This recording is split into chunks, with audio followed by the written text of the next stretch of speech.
Au nom du Père, du Fils et du Saint-Esprit. Amen. La paix de Jésus soit dans votre maison, sa paix et sa joie. Alléluia. J'espère que vous allez bien, que vous êtes dans la paix de Jésus. Saint-Évangile selon Saint Luc, chapitre 16, versets 19 à 31. Lazare et le riche. Il y avait un homme riche qui s'habillait de pourpre et de lin fin, et mangeait royalement tous les jours. Un pauvre du nom de Lazare, tout couvert d'ulcères, était allongé à côté de sa porte. Il aurait bien voulu se nourrir de ce qui tombait de la table du riche, même les chiens venaient lécher ses ulcères.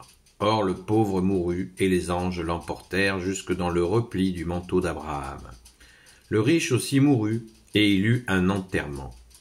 Comme il était au supplice, dans le séjour des morts, il leva les yeux, et aperçut de loin Abraham avec Lazare auprès de lui. Alors il se mit à crier, « Père Abraham, aie pitié de moi et envoie-moi Lazare, qu'il trempe dans l'eau le bout de son doigt et qu'il vienne me rafraîchir la langue, car je suis au supplice dans cette flamme. » Abraham répondit, « Mon enfant, souviens-toi que pendant ta vie tu as reçu toutes les bonnes choses, toutes tes bonnes choses, et Lazare, lui, bien des maux. Maintenant il est ici consolé, et toi torturé. De plus, vois ce chaos formidable entre nous. Et vous. Vois ce chaos formidable entre nous et vous. Ceux qui voudraient passer d'ici vers nous ne le peuvent pas, et de même on ne peut pas traverser de là-bas vers nous. L'autre reprit, dans ce cas, Père, envoie-le chez mes parents, chez mes 5 frères, qui leur apportent son témoignage, pour qu'ils ne viennent pas eux aussi dans ce lieu de torture. Abraham répondit, ils ont Moïse et les prophètes, qu'ils les écoutent. L'autre lui dit, ils ne le feront pas, Père Abraham, mais si un mort allait les trouver, ils se repentiraient. Abraham répondit, s'ils n'écoutent pas Moïse et les prophètes, même avec la résurrection d'un mort, on ne les convaincrait pas. Merci Jésus pour ta parole. Il n'y a pas de mots pour expliquer cette parabole, il n'y a pas de mots parce que tout est dit. Tout est compréhensible. La seule chose que l'on puisse faire, et c'est surtout celle qu'il ne faut pas faire, c'est de faire comme si on n'avait rien entendu. Parce que c'est un avertissement tout à fait tranquille, mais puissant, surpuissant par ta grâce, ô Jésus. On nous dit, juste un petit élément de contexte, que ce riche s'habillait de pourpre et de lin fin. Voilà, pourpre et lin fin, c'est-à-dire les manteaux, les vêtements les plus chers du moment. Voilà, pour information. Donc,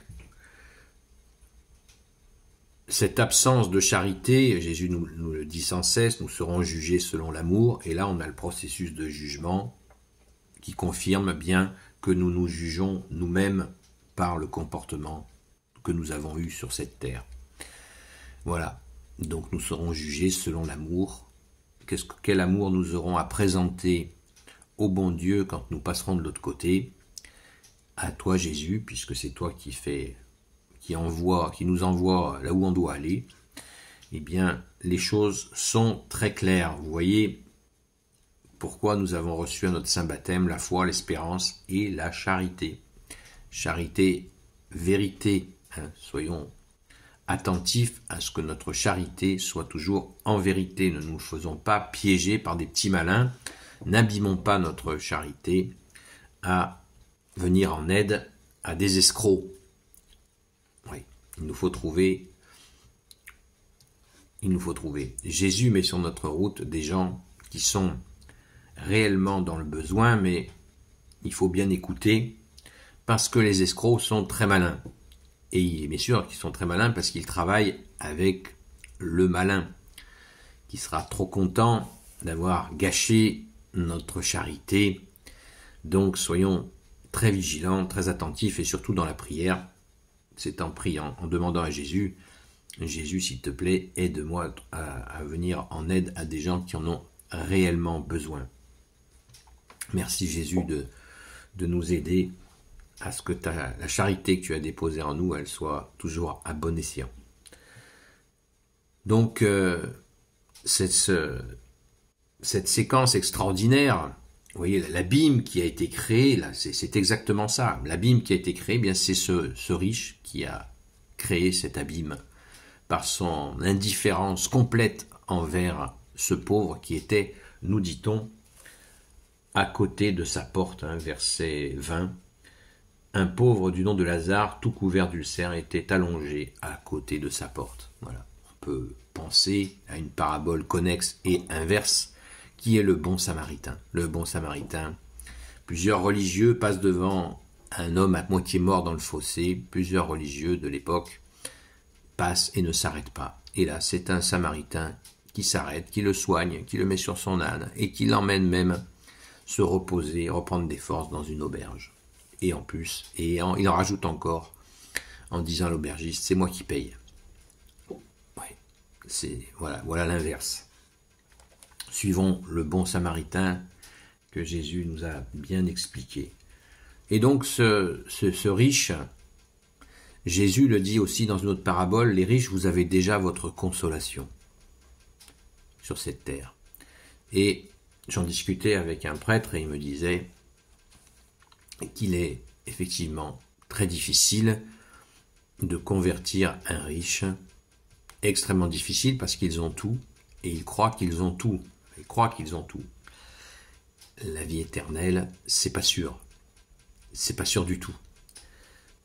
Et moi aussi, j'ai croisé des gens très riches à qui j'ai essayé de transmettre la foi. Eh ben, c'est pas évident. C'est pas évident. Ne faisons pas d'amalgame en disant qu'ils sont tous pareils, c'est pas vrai. J'ai rencontré aussi des gens riches extrêmement généreux. Donc, ne soyons pas dans la caricature, mais il y a une tendance où c'est difficile, très difficile. Quand vous avez absolument tout, vous manquez de rien, vous faites ça, et vous avez tout ce que vous voulez, de vous dire que votre âme, par exemple, ce que nous sommes en train de faire, est en train de se nourrir de la parole de Jésus. Amen. Dites ça à certaines personnes qui sont très aisées, ils vous regardent. Ah bon? T'as besoin de ça, toi? Ben écoute, c'est pas moi, c'est mon âme. Mon âme a besoin de la parole de Dieu, de la parole de Jésus qui est Dieu, pour être nourri. On ne se nourrit pas que de choses terrestres, même les meilleures et les plus chères. Voilà. Donc, soyons attentifs, relisons cette parabole, tout y est, l'explicatif pour ceux qui s'interrogent sur Abraham. Eh bien, nous avons là vraiment une belle explication. Enfin, je termine sur cette merveilleuse chose qu'a dit Abraham. S'il n'écoute pas Moïse et les prophètes, même avec la résurrection d'un mort, on ne les convaincrait pas. La résurrection d'un mort, tiens, ça nous fait penser à Jésus, ça. À Jésus que certains n'ont pas écouté et continuent à ne pas écouter. Le ressuscité, Jésus le Christ Jésus, comme dit le grand saint Paul. Pensons-y. Gloire à toi, Jésus, toi, le ressuscité. Amen. Gloire éternelle soit au Père, au Fils et au Saint-Esprit. Amen. Ô Jésus, toi qui peux tout et qui porte tout, toi le Sauveur, toi l'Emmanuel, je te confie toutes celles et ceux qui regarderont cette vidéo, ainsi que leurs proches, selon ta seule volonté, ô Jésus. Sainte Marie, Reine des cieux, toi l'Immaculée Conception, toi qui écrases le serpent, toi qui as la lune sous tes pas, toi notre Mère, Notre-Dame, Grand Saint Joseph, toi le juste et le saint, toi le sage, toi la terreur des démons, toi le saint gardien de la Sainte Église catholique apostolique, Sainte Marie-Madeleine, notre chère Sainte Patronne, et vous, tous les saints et saintes, amis de toi Jésus, Saint Michel Archange qui est comme Dieu, Saint Gabriel Archange, Saint Raphaël Archange, et vous, tous les anges qui servez Jésus, je vous confie toutes celles et ceux qui regarderont cette vidéo, ainsi que leurs proches, selon ta seule volonté, ô Jésus. La paix de Jésus soit dans votre maison. Je vous invite encore à vous procurer la Bible des peuples aux éditions du Jubilé. Excellente Bible catholique. Et s'il vous plaît, commandez-la auprès de l'éditeur, car c'est lui qu'il faut soutenir. Je ne gagne pas un centime là-dessus, je le précise. Voilà, pensez-y. La paix de Jésus soit dans votre maison, et je vous dis à très vite.